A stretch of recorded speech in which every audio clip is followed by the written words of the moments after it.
السلام عليكم، ازيكم يا احلى واغلى بنات في الدنيا؟ يا رب تكونوا كلكم بخير. معاكم ميادة. فيديو النهارده ماسك لتبييض البشره، ماسك رائع جدا من الماسكات اللي بتدي نتيجه من اول مره. جربي الوصفه دي، فعاله جدا مهما كان لون بشرتك، الفرق هيكون واضح جدا. داومي بس على الوصفه دي على طول، هتفرق معاك. وقبل ما ابدا الوصفه بتاعتي، لو عجبك الفيديو اول مره تشوف القناه ما تنسيش الاشتراك عشان يوصلك كل جديد. هنستخدم مكونين اتنين بس في الوصفة بتاعتنا، هي صابون الضوف والطماطمية. عايزين طماطمية واحدة. صابون الضوف يا بنات من الصابون الطبيعي اللي بيفتح لون البشرة، وصابونة طبيعية وحلوة جدا للبشرة. هنبشر بقى يا بنات الصابونة دي، هناخد منها عايزين بشرة على قد معلقة واحدة بس. هنبشرها كده. هجيب طبق كده وابشر معاكم بالمبشرة الصغننة بتاعتي دي.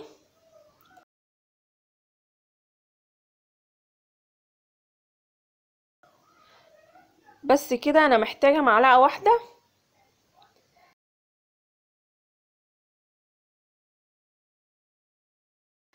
هنجيب بقى الطماطمية كمان وهنبشرها، احنا برضو محتاجين نص طماطمية بس.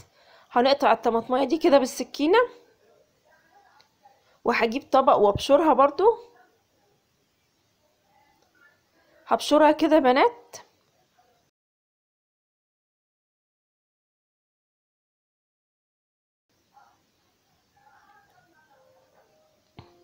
بس كده ده كل اللي انا محتاجاه. بعد كده بقى هصفي الطماطمية دي عشان مش عايزة البذر، انا عايزة العصير اللي بيبقى موجود في الطماطم دي بس. هناخد برضو حوالي معلقة يا بنات، وهنخلطهم مع بعض مع الصابون.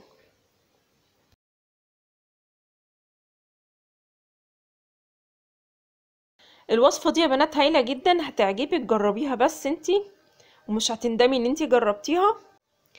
هنقلبهم كده مع بعض يا بنات، شوية مع بعض كده، عايزاهم يختلطوا مع بعض والصابون يدوب. مكونين اتنين بس يا بنات، مكونين بساط جدا. ممكن تعملي الوصفة دي كل يوم لو تحبي. انا قلبتهم كده يا بنات كويس مع بعض اهم. الصابون داب مع عصير الطماطم. هنوزع بقى يا بنات الماسك ده على البشرة او اي مكان عايزة تفتحيه. انا هوزعه كده على ايديا.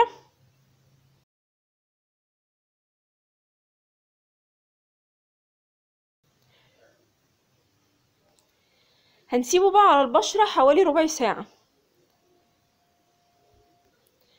زي ما قلت لكم يا بنات، الماسك ده ممكن تعمليه كل يوم او زي ما انت عايزة.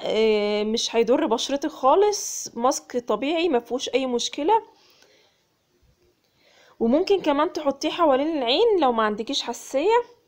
انا هسيبها بس شوية كده وانا بتكلم معاكم، وعايزة اوريكم النتيجة بتاعتها. النتيجة بتاعته هتعجبك جدا. جربي بس الوصفة بتاعتي ديت، ان شاء الله هتعجبك. وصفة هايلة جدا يا بنات.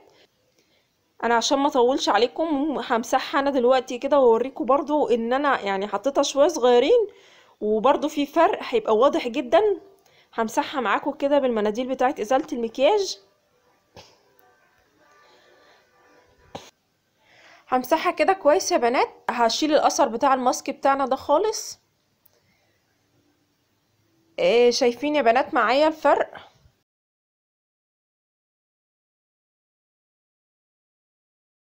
اظن الفرق واضح ما بين الايد دي والايد دي. وصفه هايله جدا يا بنات، اتمنى ان انتوا تجربوها، هتعجبكم جدا.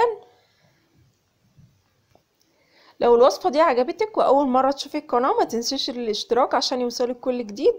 أسيبكم إن شاء الله في رعاية الله وحفظه.